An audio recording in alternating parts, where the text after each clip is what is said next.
आग लगी। सुबह के बताया जा रहा है 5 बजे जब आग लगी है फैक्ट्री में। सालावास कृष्णा नगर पेट्रोल पंप के पास फैक्ट्री स्थित है जहां पर ये आग लगी है। 8 दमकल ने कड़ी मशक्कत के बाद आग पर काबू पाया है। तस्वीरें भी आ गई हैं जहां पर आग बुझाने की कार्रवाई को अंजाम दिया जा रहा है। सुरक्षा की दृष्टि से अभी भी मौके पर कई दमकल की गाड़ियां मौजूद हैं। जोधपुर की तस्वीर आपको दिखा रहे हैं फैक्ट्री जहां पर अचानक भीषण आग लगी। आज सुबह की बात है, 5 बजे के आसपास ये घटना घटी है। सालावास कृष्णा नगर जहां पर पेट्रोल पंप के पास इस फैक्ट्री में अचानक आग लग गई। आग इतनी भीषण थी कि 8 दमकल गाड़ियों को यहां पर बुलाया गया है। 8 दमकलों ने कड़ी मशक्कत के बाद आग पर काबू पाया है।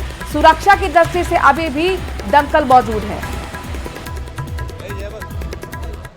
राजसमंद विधायक दीप्ति माहेश्वरी ने जयपुर में कानून मंत्री जोगाराम पटेल से मुलाकात की है और राजसमंद जिला मुख्यालय पर विशेष राजस्व और श्रम न्यायालय की स्थापना की मांग रखी। विधायक माहेश्वरी ने मंत्री पटेल को अवगत कराया कि राजसमंद जिला मुख्यालय पर बड़ी संख्या में राजस्व और श्रम संबंधी प्रकरण लंबित चल रहे हैं। इन मामलों के शीघ्र समाधान के लिए विशेष न्यायालयों की जरूरत है ताकि आमजन को न्याय मिलने में देरी न हो और विवादों का त्वरित निपटारा सुनिश्चित किया जा सके।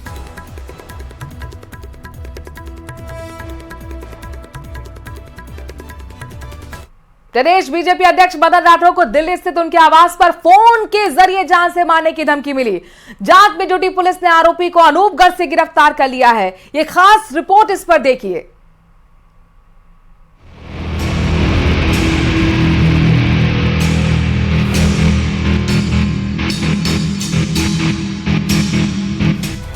मोबाइल उठाने भर की देर थी।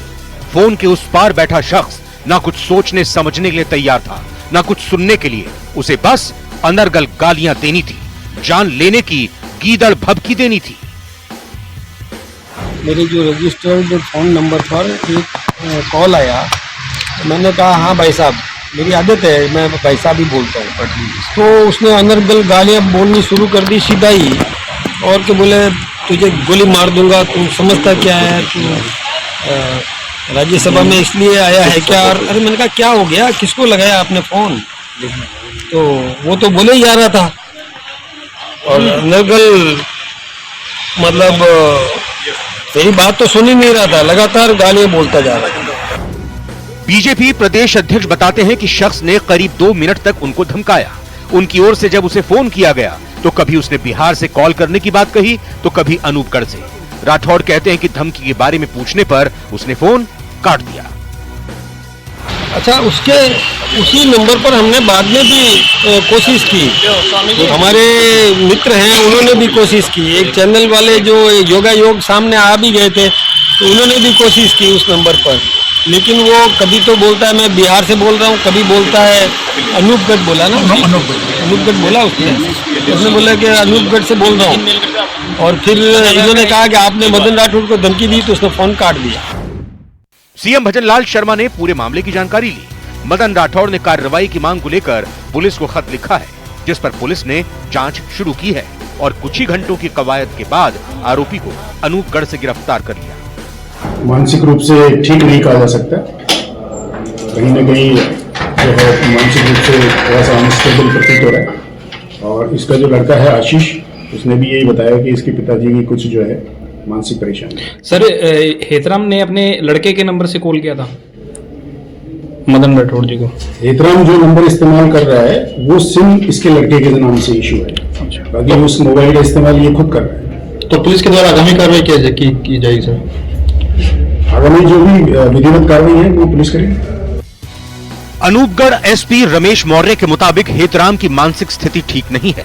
हेतराम कलेक्टर और एसपी ऑफिस में कई तरह के परिवाद देता रहा है। पुलिस कानून के मुताबिक कार्रवाई की बात कह रही है। न्यूज़ 18 राजस्थान के लिए जयपुर से सुधीर शर्मा की रिपोर्ट।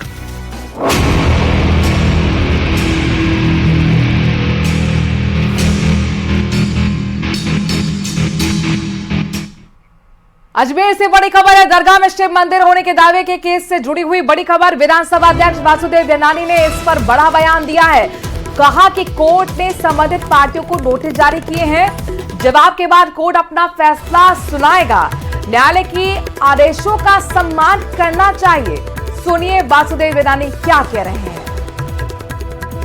दरगाह को लेकर के जो विषय चल रहा है उसमें कोर्ट ने संबंधित पार्टियों को नोटिस इशू किए हैं।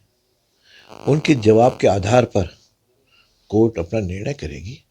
सबको कोर्ट के निर्णयों का इंतज़ार भी करना चाहिए और सम्मान भी करना चाहिए, और जिसके आधार पर कोई भी व्यक्ति इस पे राजनीति न करे, क्योंकि यह देश और समाज के साथ जुड़ा हुआ विषय है।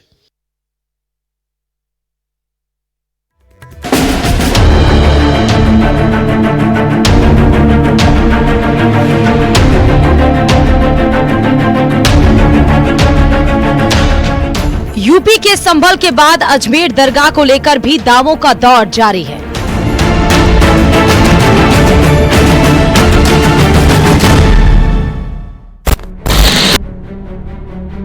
एक और जहां हिंदू पक्ष दरगाह से पहले यहां मंदिर होने का दावा कर रहा है, वहीं दूसरा पक्ष इस बात को नकार रहा है। ऐसे में जानना जरूरी है कि हिंदू पक्ष के दावों का आधार क्या है। दरअसल हिंदू पक्ष ने अपने दावों में 1911 में लिखी गई हरविलास शारदा की किताब हिस्टोरिकल एंड डिस्क्रिप्टिव का जिक्र किया है। 168 पन्नों की इस किताब में दरगाह ख्वाजा मोइनुद्दीन चिश्ती नाम से एक पूरा चैप्टर है। इस ग्राफिक्स के पेज नंबर 93 पे लिखा है कि दरगाह